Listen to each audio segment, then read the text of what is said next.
Hello everybody and welcome back to a brand new video on the channel, guys. Now basically what we're going to be doing today it's a bit of a different video yet again, guys, but what we're going to be doing today we're going to be talking tactics. And what I want you to do right now is comment in the comments down below, what do you think the strongest possible lineup Preston could go with on the first day of the season with? I'd be very interested to know. So that's the formation, the players you think we should play. I'd be very interested to know, what do you think is our strongest possible starting 11? I'll be going over who I think my strongest 11 is in a minute, guys, but let me know in the comments down below. I'd be very interested to know. So guys, what you're seeing on screen now is a system that we employed pretty much all of last season, really. We played this system. This was the most popular formation we played, the 3-5-2 with two wing backs. This is the most popular system we played last season, and like all formations, really, it has its benefits and it has its drawbacks as well, and we'll be discussing them today to basically find out what we think the best formation Preston can play next season is, really. So this system, obviously, its benefits being it provides a lot of stability at the back. We were covered for that last season. We had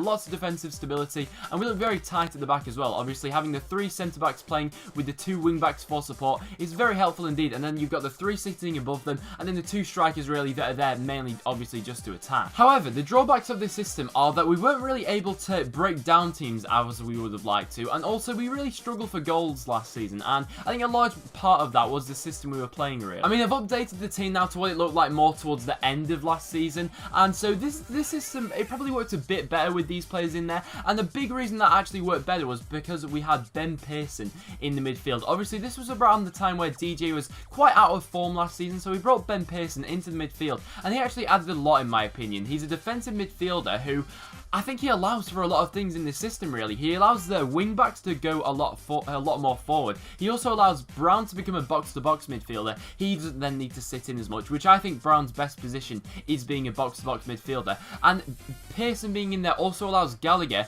to make a lot more forward runs and also have a bit more of a license to stay forward, really, and not really be required to do as much tracking back, really. Obviously, in this system as well, we've got Jermaine Beckford up front. That was a massive bonus at the end of last season, having Jermaine Beckford up front. So there's another question, guys. What do you think is our best striker partnership? I'd be very interested to know. So out of all the strikers we have at the moment, I'd probably say Garner and Beckford, because they're the ones that really we've seen have worked the best. Obviously, albeit that was in League One, but in the Championship last season, I still don't feel like we really found a partnership which just clicked, really. Hopefully, we'll find that this season. So what I've seen a lot of fans asking for is actually for us to play a 4-4-2 formation next season. So what I've done, I've thrown a couple of, I've thought of a few things, and basically, if Grayson was to go with a 4-4-2 next season, these are the players I think he'd play in that system. Now, obviously, like all formations, they have advantages and disadvantages, and we'll be discussing them right away, guys. So the advantages of playing a 4-4-2 system is that we'll be able to integrate Gallagher and Pringle into the same team. I think that would be absolutely magnificent to see both of them.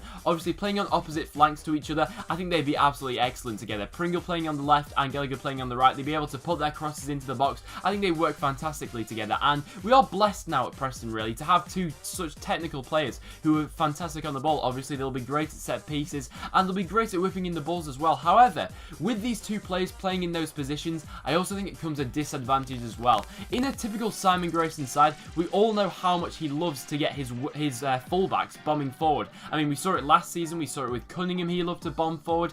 We saw it with Vermeil, we saw it with Woods, we even saw it with Adam Reach when he was played at left and right back, wherever he was played last season. So it'll be interesting to see, really, because I don't really feel like, I may be wrong about Pringle, but I definitely not with Gallagher. He's not the sort of player that's going to track back and cover his fullback. Not like the sort of player like Humphrey would, really. But I don't feel like Gallagher would fulfill that, really. So there becomes a problem, really, because when you've got Woods overlapping Gallagher, I don't feel like Gallagher's going to cover him. That's going to leave us short at the back, really. So what I think Grayson will then do to combat that issue is I think he'll play two holding midfielders who are happy to sit in and not really have too much license going forward, really. So the two players I've put in for that are Alan Brown and Ben Pearson. I think they're the two players that will probably fulfill that role the best. Obviously, you could throw John Welsh in that role, no problem at all. He'd be fantastic playing in there. I only throw those two in because I feel like they'll be the ones that will get most first team football this season. So with having those two in midfield there comes another problem, because I don't really see where Daniel Johnson would fit into this system. So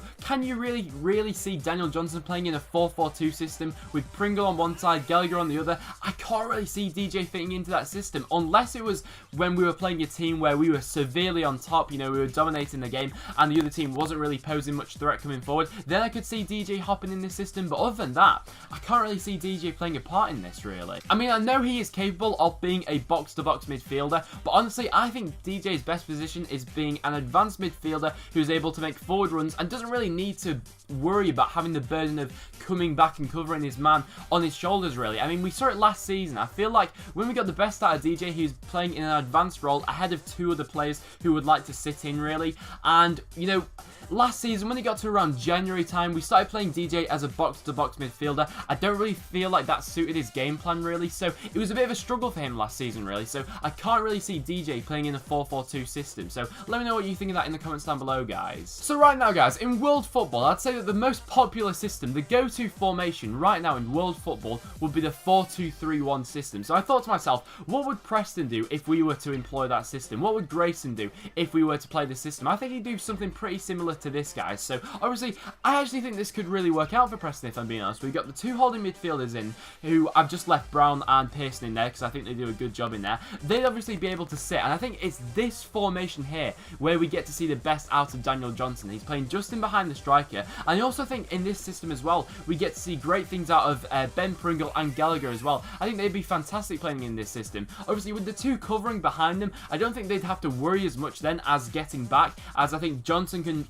flow in back when he needs to, and I don't think the two wide men would need to worry about getting back there. And you then have the cover from the two midfielders. The only thing is, really, since we've been under management of Simon Grayson, obviously he's always gone to a two-striker formation, so I'm wondering if this season's going to be the year where he breaks the mold and goes for a one-striker formation with someone else playing in behind him. So who do you think would make the best lone striker, guys? Honestly, I think it would be one of two. I think either Jermaine Beckford or Mackinock would probably make the best lone striker, if I'm being honest, but we've not really delved into playing a one-striker formation. Last season, it was always two strikers, two strikers, two strikers, and honestly, it didn't really work out for us as Grayson would have liked to, really. And the thing that we seem to be obsessed with at Preston is finding a striker partnership. And honestly, last season, we didn't really find that, if I'm being completely honest. I wasn't really satisfied with any of the striker partnerships. Don't get me wrong, we got some great individual strikers at the club, but forming a partnership together, I don't really feel like we did that last season. The best one we've seen at Preston in recent years is between Joe Garner and Jermaine Beckford. Be it most of that was in League One, really. Hopefully they can replicate that, but if not, we may as well try to go for a one-striker formation, perhaps. Another way we could employ this system is with these players in this team. I've switched up the team a little bit here. Here, I put Gallagher in the number 10 role, and, you know, this would, you know, squad rotation and stuff like that when we're coming up against different opponents. Mackinock would fit into this system very well as well. I think that having three players play very close to him behind, I think that would really work for him. If we're going to play a long ball sort of system from the back, having three players in and around him, one behind and two to each side of him, I think that would work very well in getting the best out of Mackinock next season. So let me know in the comments down below what you guys would think of that. So on the opening day of the season, guys, this is the team that I go for myself. So I am sticking with this 4-4-2 formation. However, it's very easily that this same team can be changed from a 4-4-2 to a 4-3-3, as you can see there. It's a very simple transition. All it would require was for Gallagher to come inside, Beckford to go a little bit out wide, and then Pringle to play perhaps a little bit further up. But that's the team I go with, guys. So let me know in the comments down below, what would be your team if you had to pick a team right now for Reading away? I'd be very interested to know, guys. So I'd say overall, it's a pretty strong team. However, the only thing I'm concerned about this team with is the lack of pace in it, really, and the lack of, you know, when you have a lack of pace in your squad, it really showed last year. I mean, we've sort of got that in Robinson, but I don't think Robinson's going to be a first-team player, especially not this year. I think he needs a couple more years in development yet. It just really does lack pace, and when you lack pace, you lack the ability to hit teams on the counter-attack, and when you're a team which likes to soak up pressure like we do, and we play quite a safe brand of football, it really does harm you in the long run. I mean, Adam Reach provided a bit of pace last year. That was absolutely fantastic. I'm not sure if we're going to be getting him back or not, so honestly, the one thing I'd like to add to this squad right now would be pace going forward. I don't know if we're going to do that in this transfer window. We might get like a lone player in that can offer that, really, but hopefully before the start of the season, we do actually manage to do that, guys. So let me know in the comments down below what you think of this squad, guys. Obviously, on the bench, I then have impact players who are more than capable of starting. You know, you got players like Daniel Johnson on the bench who could do fantastic. You got Owen Doyle who can come on as an impact sub. You got Kellen Robinson. So it'll be very interesting to see what Grayson actually does, guys. But that will wrap it up for this video, guys. So thank you very much for watching. If you have enjoyed this video, guys, and you want to see more in-depth sort of tactics videos like this, just leave a like on it, guys, so I know that you do enjoy it, guys. But apart from that, thank you very much for watching. watching. Make sure you check out all links in the description down below. Make sure you follow me on Twitter as well. I always tweet before I upload a video, so therefore you'll never miss an upload ever again, guys. But apart from that, make sure you subscribe if you are new around here, and I'll see you all in the next one.